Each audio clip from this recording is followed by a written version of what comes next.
The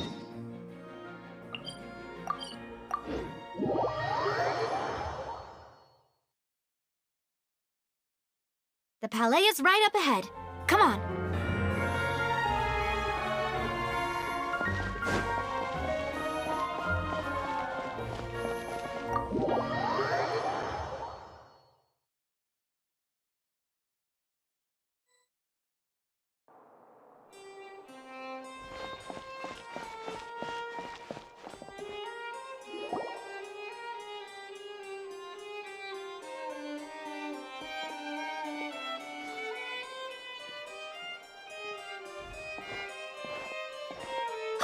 Please state your business here. The Chief Justice is presently occupied with official matters. This place does look pretty heavily guarded. Guess that proves that Neuvillette's files are really secure. Hey, don't you recognize us?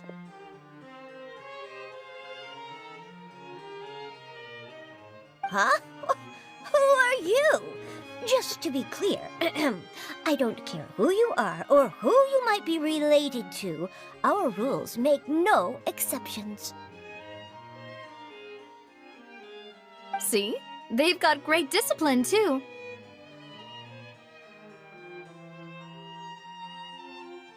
Yep. Paimon can tell. If you're here just to crack jokes, I can point you towards the exit. Unlike some, we're busy, so please leave if you don't have a reason to be here. No. What I meant to say is, shouldn't you remember us from a few days ago? We were at the trial of the great magician Lyney. Oh, yes, I remember. I read about it in the Steambird. You must be Lyney's attorneys. It's all coming back to me now. We're here today to report and archive some information on a follow-up case.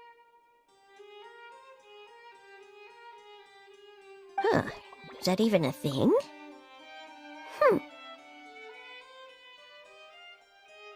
Of course. Don't worry. We're here on official business. You can trust us. All right then, I'll let you through. The Chief Justice is just inside. Thanks so much.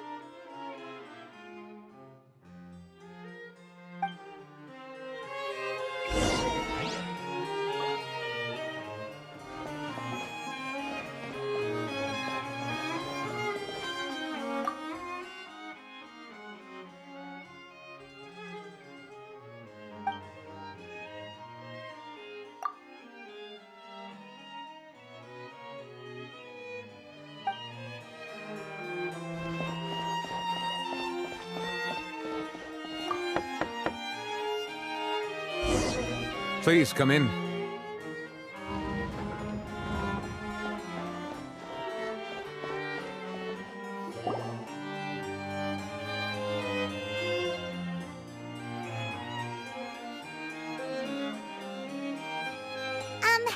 Sorry to barge in, Monsieur Neuvillette. We only lied to get in because we didn't know any other way. It's all right. Please let me know how I may be of assistance to you. So you're not mad at us? We're looking for a man called Vacher. He may have been an eyewitness in the serial disappearances case. If we can find him, we may be able to unearth some key information on the case. Ah, I see. In that case, please wait here a moment while I browse through the files.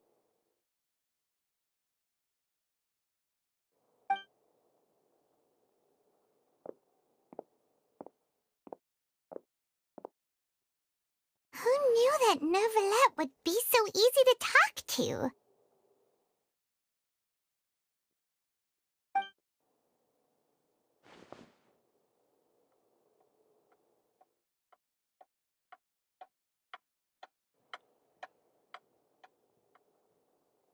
Unfortunately, I'm quite certain that no one by the name of Vacher has been involved in any case, criminal or civil, in the past several years. There are no records of him either in the files or in my memory. Traveler, what if it was really just a dream?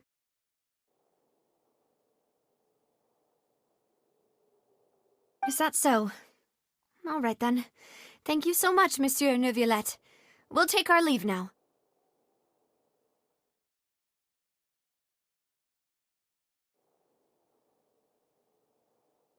Ahem.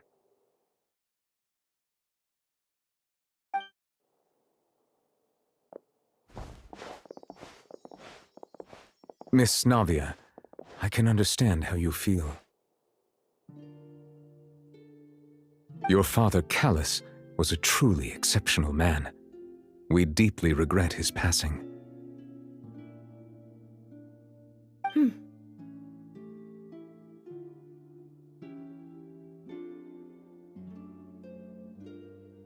And what are you trying to say, Monsieur Neuvillette? Are you trying to console me? Extend your sympathy? Or just express some tendril of regret? No. You are not trying to do any of that. I can hear it in your voice. There's no emotion behind your words. You only said those things because you felt like you should.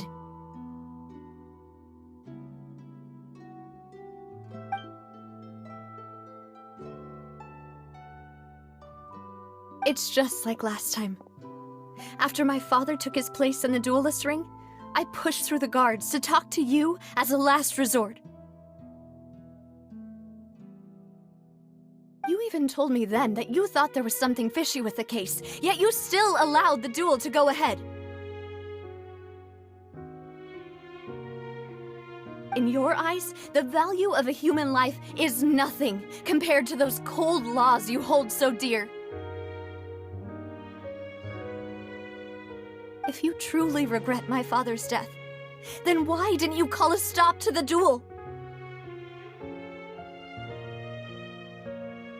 Why didn't you give me the power to stop him from throwing his life away? Why did you just let him die, despised and hated by all?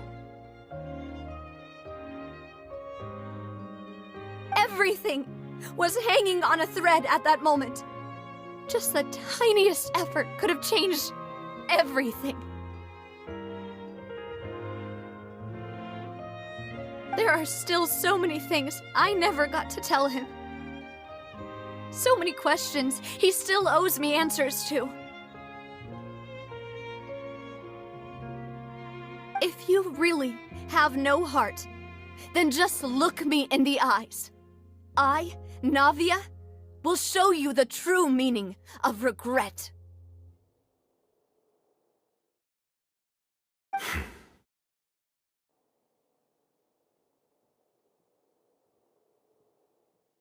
I'm sorry, Miss Navia. You and my father are truly alike. You keep all kinds of things in your heart and never say a word to anyone.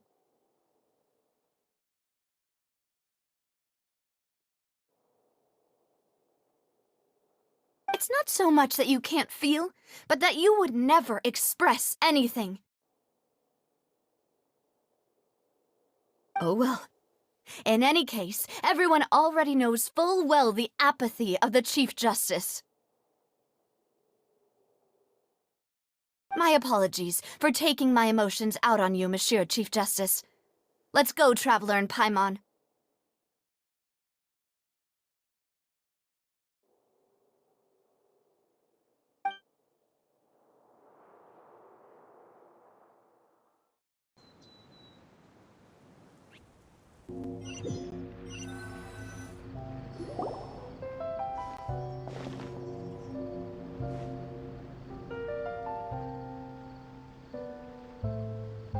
Navia, are you okay? I'm fine.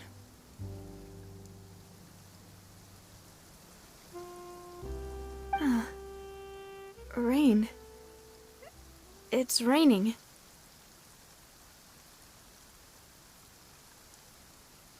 You're right. Wasn't it still sunny when we went into the building? And there shouldn't be any active trials today. How strange. Now that I think of it, on the day my father was convicted of murder, it was also raining.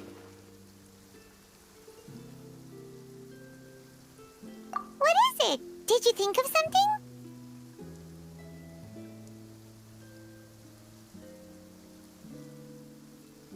Yeah, he was outside. It was uncovered and the rain could fall there. Why? Do you think the rain could have affected the crime scene? That thought has occurred to us before. We've even expanded the search area to try to account for that, but didn't find anything of value.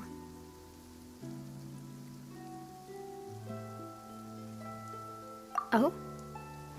Wait. You don't mean...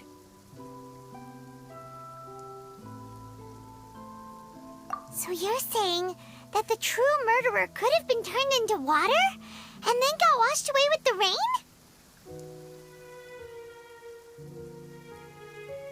Yeah, and if that's what had happened, then no one would have believed your dad, even if he explained what he saw to the authorities. I really think I found a true genius for a partner. You're completely right. How did I not connect the dots earlier? All right, let's go to Poisson. With this new lead in mind, we'll get to the bottom of my father's case for sure. Yeah, we're gonna make progress for sure this time. Do you want to go with me now? Or do you want to head over by yourself later?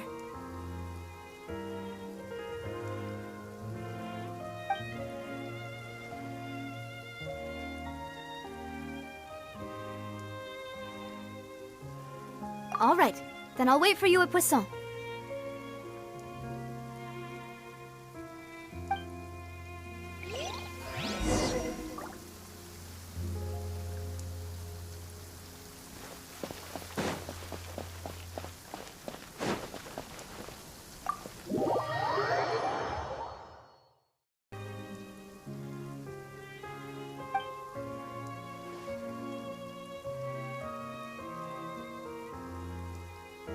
Great, let's go then.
Whoa, what a huge ship!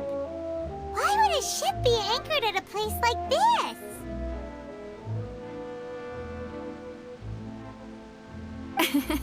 There's no need to be so surprised. While it may look like a ship, it's actually Spina di Rosula's headquarters. My father was the one who asked for it to be built like this. Perhaps our taste in exterior design is the only thing we occasionally had in common. A gigantic and glamorous ship embodies discovery, opportunity, ambition, and conquest. It symbolizes Spina di Rosula's bright and limitless future. And Paimon thought you were bluffing when you said Spina di Rosula had a glorious past. Paimon was confused why a group with such a history would live in the sewers. But now that Paimon has seen this ship for herself, she's been convinced. Well, Poisson is where Spina di Rosula began, after all. It's our main base, our home.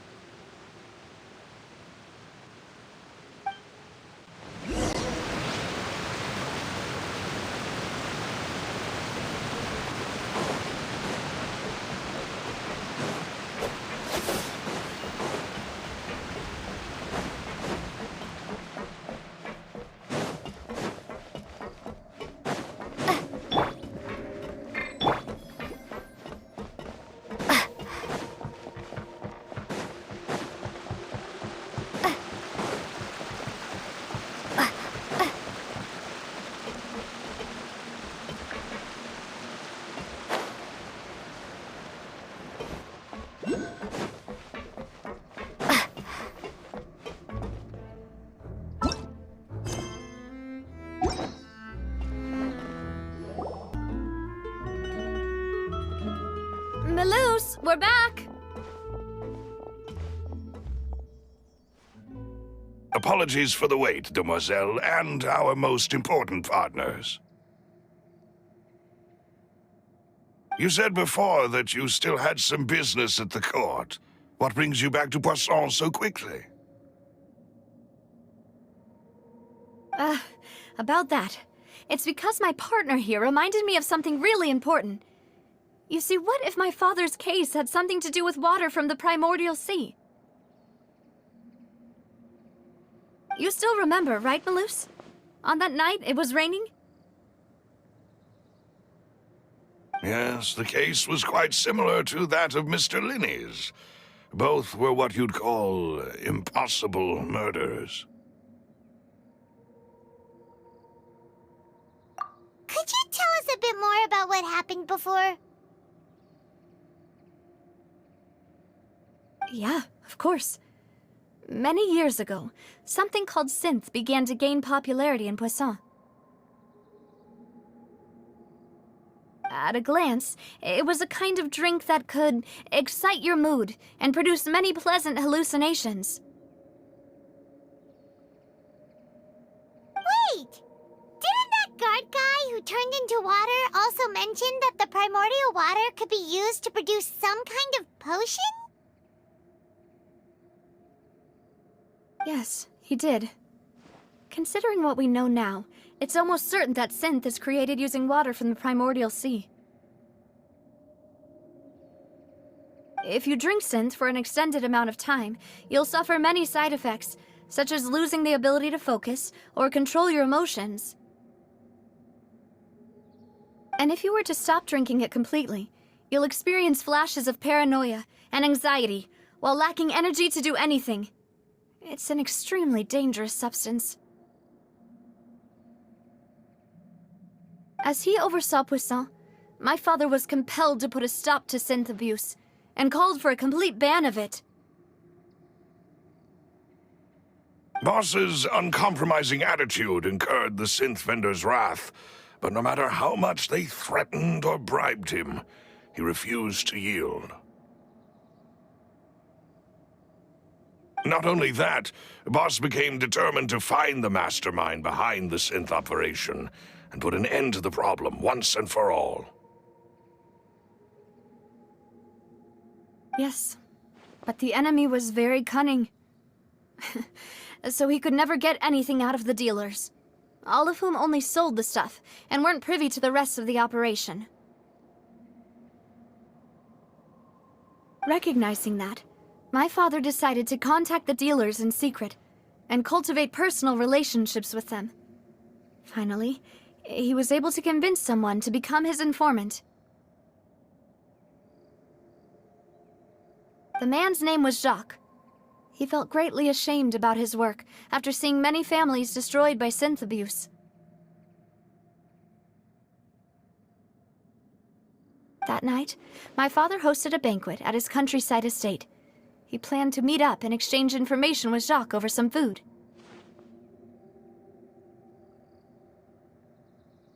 But then, we heard 2 gunshots from the courtyard. We raced to the scene and found my father, still holding a gun, and Jacques, who was already dead on the ground.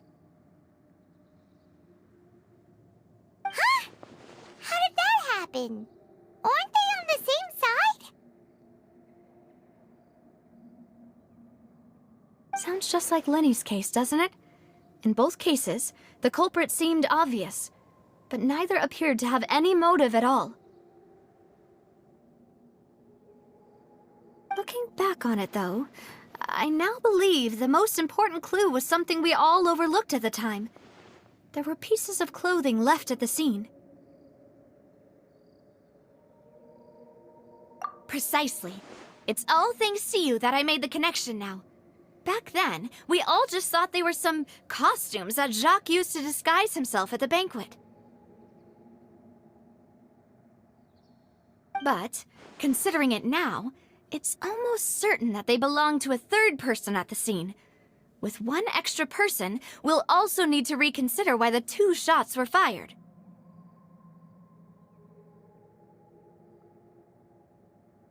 You're right. We still don't know what happened. But my intuition tells me that we're on the right track to figuring it all out.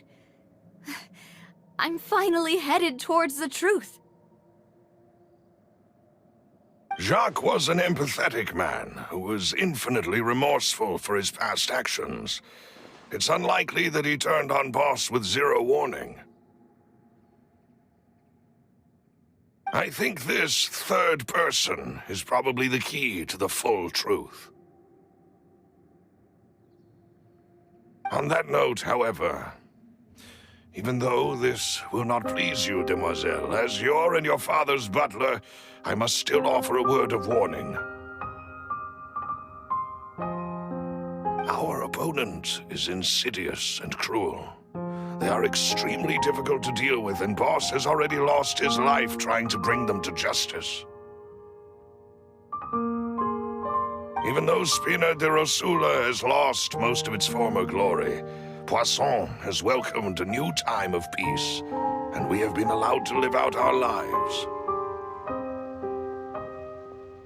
There is no need to follow your father's path. It would be both wise and in line with Boss's wishes to step back and give up on the case. If that's indeed what he wished for, then he should have told me that himself. Was I not the closest person to him? And yet, I was the one most kept in the dark. What was the point of him dying without sharing any of the secrets he knew? Did he manage to protect anything in the end? Synth is still here. Callous the Unfaithful is still his epithet. And Spina di Rosula is barely getting by. Nothing has changed. Did he think I'd just accept his meaningless death and live out my life just as meaninglessly? I've never accepted that, ever. Not since that day, and certainly not now. I want to find out the real answer for everyone's sake. For the missing girls, for the victims, and for myself. Navia.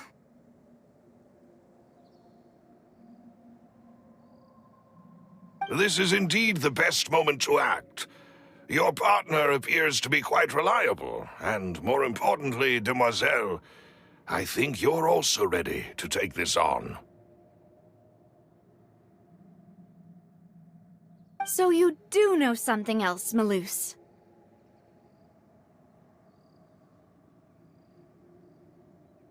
Yes, I do. In fact, even before that banquet, Boss already knew of the connection between Synth and the serial disappearances case.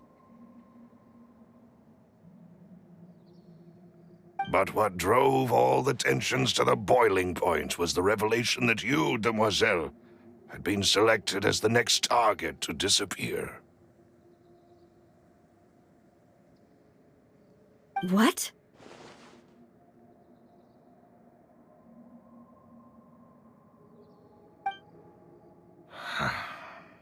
Boss also didn't tell you that he had been diagnosed with a rare illness.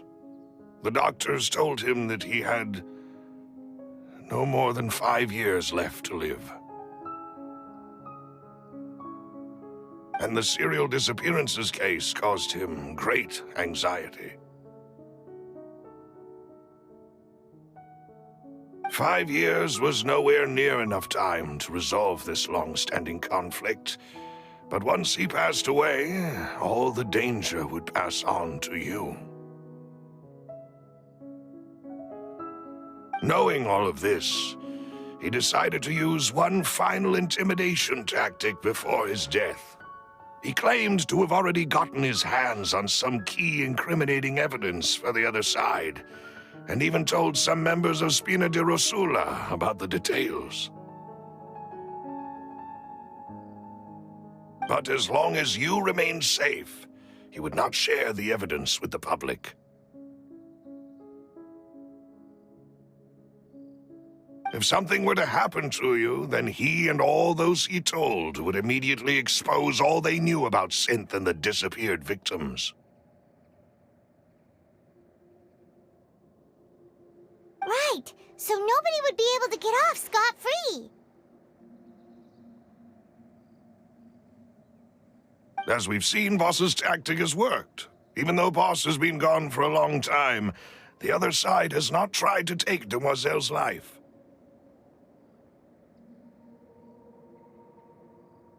No, I don't believe it. He never appeared to look sick to me. No father wants their daughter to see them weak and haggard, especially someone as proud as Boss.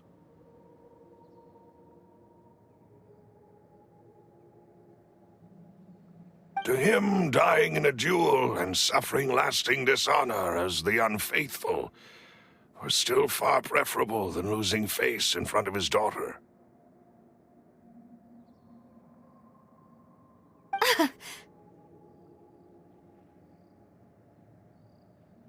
So he chose to die in silence, so that he could protect me. I'm afraid you're not understanding this correctly, Demoiselle. What Boss wanted to hand to you was not a parasol, but a sword.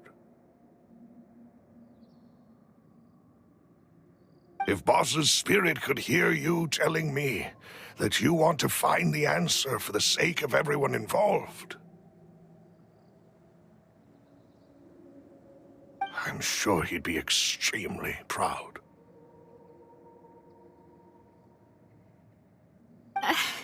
That fool. Couldn't he have just given it to me straight? No. He might have set up everything precisely because he never thought I'd be able to understand him. Is that the amount of confidence he had in me?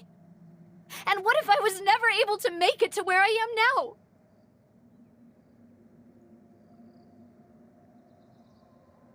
Yeah, I suppose that's true. With the way he'd set things up, if I had wanted, I could have just lived out my life without a care in the world. But thankfully, he rarely talked to me about complex matters, and thus understood little of me as a person. In this case, he really didn't need to give me an easy way out.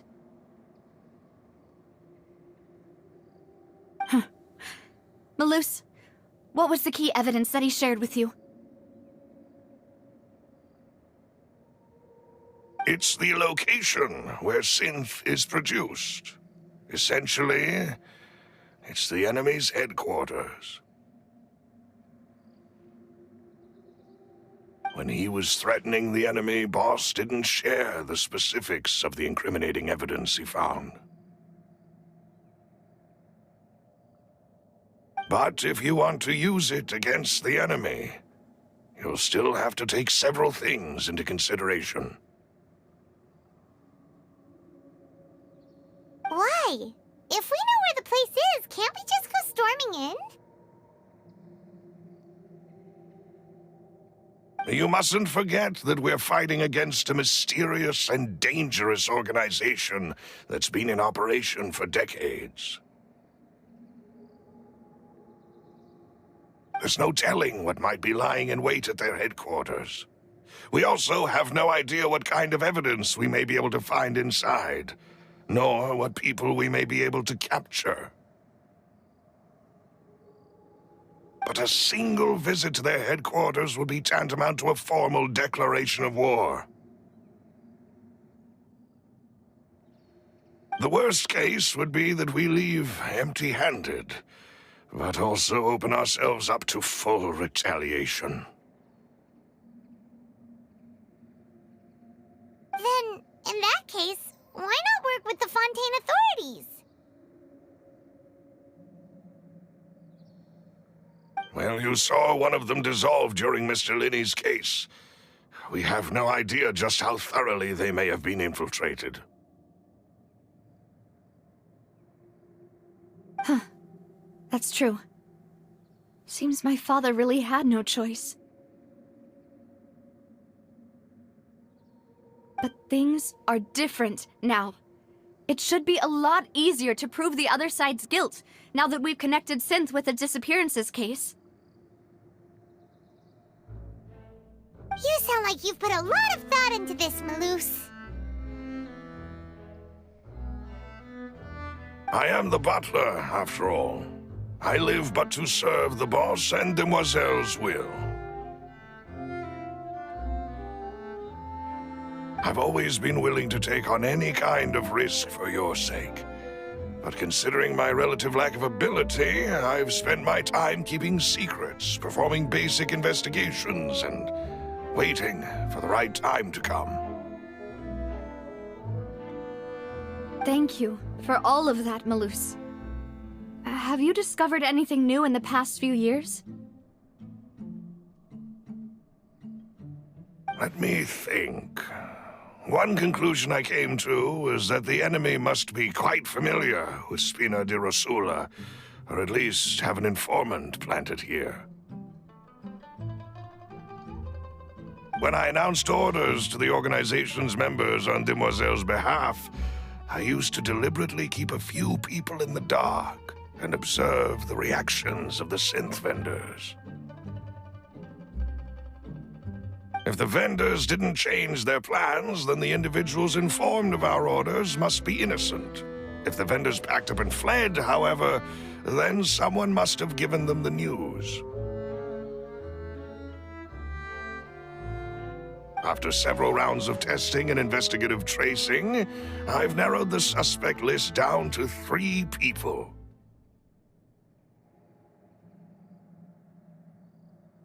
The first is Florent, Spina di Rosula's senior advisor.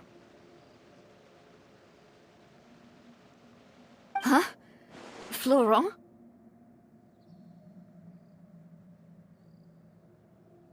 Yes, surprising, isn't it? He was one of the people Boss trusted the most, which also means that he was someone who understood Boss really well. Thanks to his position within Boss's innermost circle, he always knew our upcoming plans and could thus avoid capture this whole time. There's someone else like him too. Marcel, the head of Confrérie of Cabrières. Uncle Marcel.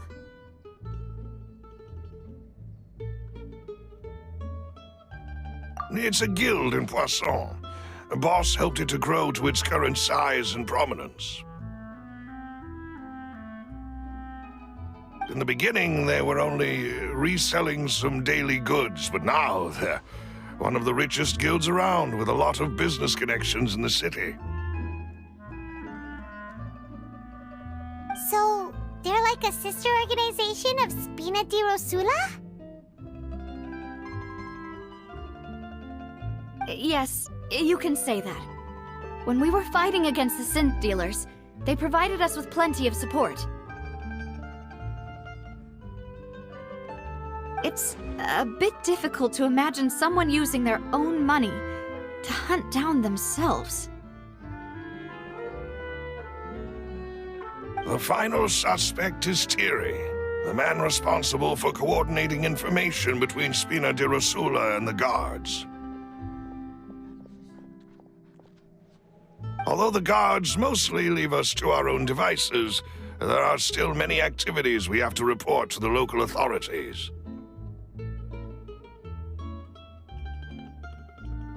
Since Thierry is always in the know about our current activities, he could theoretically always plan one step ahead. I see. These are all people who I communicate with quite regularly. To think that the enemy we've been fighting against has been right next to me all along, among those I trust the most. It's almost too hard to believe. If you want to investigate them, please take every precaution to not alert the quarry. Judging from our experience, the enemy is extremely cautious. Of course.